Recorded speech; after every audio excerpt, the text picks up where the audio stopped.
Hey, Push Nation, welcome in to our weekend edition of the Fireside Chat. It's a Friday evening here in the Smith household, even though you may be watching this on Saturday or Sunday. And I just want to point out that, this is what kind of goes down here. We got the Mets game on in the background there, so I had to kind of keep an eye on the game. It's almost playoff season. Also, you can see for the first time, the Greyhounds, Money and Homer, are doing what they always do, which is laying on the couch.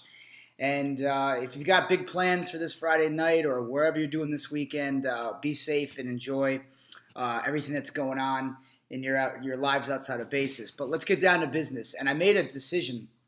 In class today, I mentioned how I was going to really focus on the role of women in the revolution, but I'm going to postpone that. I'm actually going to do that in class because to me it's such a cool topic and there's so much great stuff that we can discuss in person. So I want to save that for class.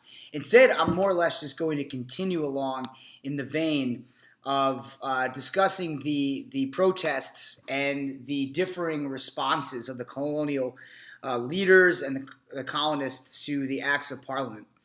So to pick up where we left off today in class, we were looking at the idea that women were playing a significant role in producing homespun goods, making their own clothes, which was key because during the non-importation era, which is when the colonists began to boycott British goods, and that's the term you want to really keep leaning on, either boycott or non-importation. This was especially true of the Townshend duties, that even though Parliament repealed the Townshend duties, women and groups like the Daughters of Liberty played a significant role in increasing the amount of colonial products that were manufactured in homes, and then that was key for the colonists to have access to those goods that they were no longer importing. And again, like I said, we'll talk more about women in a greater detail and their role in the revolution altogether. Now, I want to introduce you to one of the other key responses to the Townshend Acts. And remember, ultimately, this was another one of those situations where the colonists were successful in lobbying Parliament to repeal the Townshend Acts. And much like with the Stamp Act, there was a written response that generated a lot of buzz and gained notoriety. And that was a pamphlet that was written, personally addressed to the King of England and Parliament. And it was written by a Pennsylvanian assembly member named John Dickinson. If you ever heard of the college, Dickinson College, that's named in honor of John Dickinson. Dickinson was from Pennsylvania. He was a landowner. And he framed basically his argument much in the way that James Otis's argument that you guys are reading for homework this weekend. Dickinson essentially argued that taxes are unconstitutional, which was a strange concept considering that Parliament didn't really have a constitution with the colonies, and the relationship worked in a very interesting way as far as the lack of representation. Dickinson probably, though, one of the most important things to remember from Letters from a Farmer in Pennsylvania, that was the name of the pamphlet, Letters from a Farmer in Pennsylvania. Dickinson really put forth the argument and the thesis that the colonies are sovereign, and that is obviously going to come back and be an idea that they take off with and run pretty soon here. And this was published towards the end of the 1760s. So Letters from a Farmer in Pennsylvania, I would say that's one of those hot button kind of documents that may be thrown at you in a multiple choice question at some point, or definitely on like a DBQ if you get one on this topic. Now, continuing with the idea of written response, right? Intellectual protest is what we called it today in class. Very important concept that sprouted up during the protest era from 1763 to 1777 were the committees of correspondence. These committees were really like informal groups, but they were a coalition of colonial protesters. I won't call them revolutionaries yet, but these are going to be some of the patriots and revolutionaries that do take part in the American Revolution.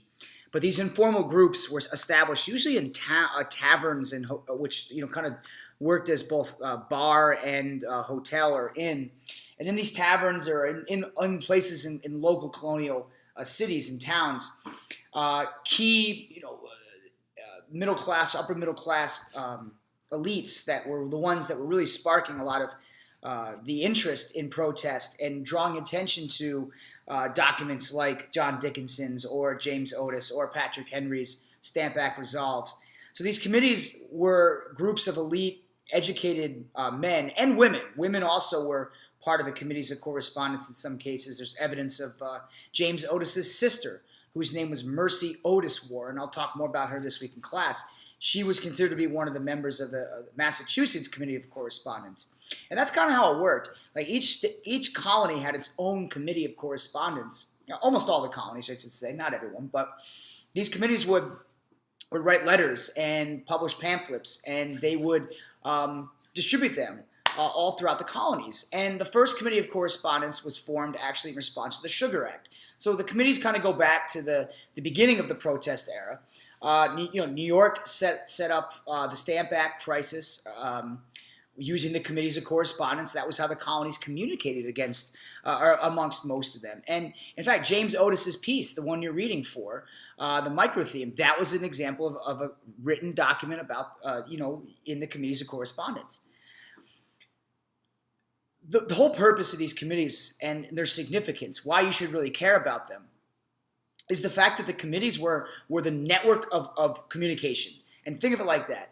In an era without, telegram, like in the 1800s, or the telephone, or now email, the colonies didn't have quick access to communicate. So committees were established to pass information along between the colonies. So in other words, Massachusetts, if an event was going on there and a protest ideology was growing, Virginia and North Carolina and other colonies could quickly gain access. And I'm sure you can guess by now, I made this point well clear, the newspapers were very important in spreading this rebellious ideology, and the committees used newspapers as well. But many times the committees had to be kind of conducted in secrecy, so the British wouldn't find out. And that was very crucial for the success of the committees of correspondence. And as we continue down the line, we're actually going to look at how the committees really played a pivotal role in helping establish the continental congresses that would be pivotal for getting the colonies ready to go to war. So 1760s decade, I'm going to recap it real quick, and then we're going to talk about one pivotal event in the early 1770s. 1763, the war is over. Treaty of Paris is signed, and that changes everything because now the debt is rising and the strict governance of the colonies begins. That started with the Proclamation Act. We talk about the Currency Act, the Sugar Act, the Stamp Act, the Townshend Acts, the Declaratory Acts. These are all parliamentary decisions in how to govern the colonies. The era of salutary neglect is over, and so here we are, the 1770s, right? There's going to be two events that take place in the 1770s specifically, right in the winter of 1770, that really start to earmark a new turn in this protest era, and that's going to be a couple of fatalities that occur at the hands of the British. Now, one of the first Americans killed in the political strife, he's considered to actually be like the first casualty of the American Revolution, was an 11-year-old boy named Christopher Seider. He was shot and killed in Boston in February of 1770. And Seider's death really became a rallying cry for many Bostonians. And Boston was going to become really like the epicenter of the revolution eventually. So Seider was just kind of wrong place, wrong time. There was a crowd protesting, and British soldiers were called in to sort of deal with this issue, and eventually he was shot inadvertently, and he wound up dying. And the funeral for Christopher Seider was a sort of a cause célèbre. Over 2,000 people attended the funeral. Samuel Adams arranged for the funeral, and Seider's death was really one of the first moments where violence started to show, and that is going to be something that obviously continues into the 1770s. You can make a pretty strong case that the colonies were inching much closer than they were in 1760 towards not independence yet. Boy, we're not even close to that yet, but one of the driving ways that it did widen the gap between the colonies and the the British crown was an event that took place in March of 1770, March 5th specifically, an event that is synonymous with the American Revolution, and quite honestly for the wrong reasons, but that's the Boston Massacre. So here's the backstory, and the plan is for Monday when we come back to school over the weekend, we're actually going to do a little cool kind of fun activity with a famous picture of the Boston Massacre. And so I'm not going to show you the picture here. You may have seen it or it's in the textbook or whatever, but the idea about the Boston Massacre, it really wasn't a massacre at all. Only 5 people were killed in the Boston Massacre. And despite the name, right, like you'd think massacre, that would mean like a lot of people. But it's simply not true. 5 male civilians of Boston, the city of Boston, were killed. And the backstory of how it started was that British regulars, soldiers that were living in the colonies, were on alert on the March 5th, the evening of March 5th, and it was a snowy early in early March in Boston, and there were rumors abound that that the citizens of Boston were sort of, there was all this tension and whatnot, and that there was rumors that they could possibly be mounting some sort of organized protest in the streets on the 5th.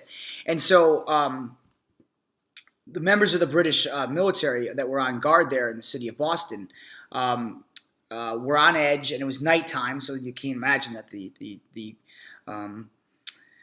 light was tough in a non-electric era. And during this engagement, in which there were colonists that were kind of interacting and sort of provoking, and a crowd grew around these British soldiers, and this group of colonists were sort of provoking these soldiers, right? And eventually, someone from the crowd fired like snowballs, and that's what the story goes, that they threw snowballs into the crowd, and one thing led to another, and one of the British soldiers actually shot back into the crowd, whether it was nerves or whether it was a concerted effort to kill colonists. That's always been long disputed.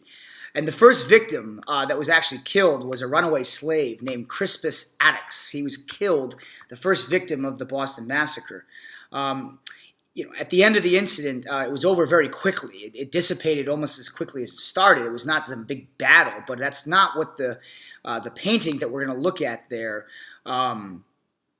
is going to portray. And like I said, in the end, 5 people died from their wounds, and 6 were injured as the British infantry men that were there in Boston wound up sparking a very strong controversy. So kind of an interesting story about the trial.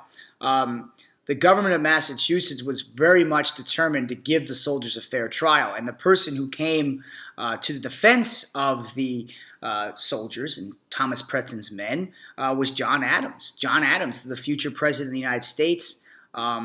He would defend and take the responsibility of defending the 8 soldiers. And this made Adams quite an unpopular figure, as you can imagine. And essentially the ruling was that 6 of the soldiers were acquitted, meaning they were not found guilty, but 2 were found guilty of manslaughter because they had fired like directly into the crowd.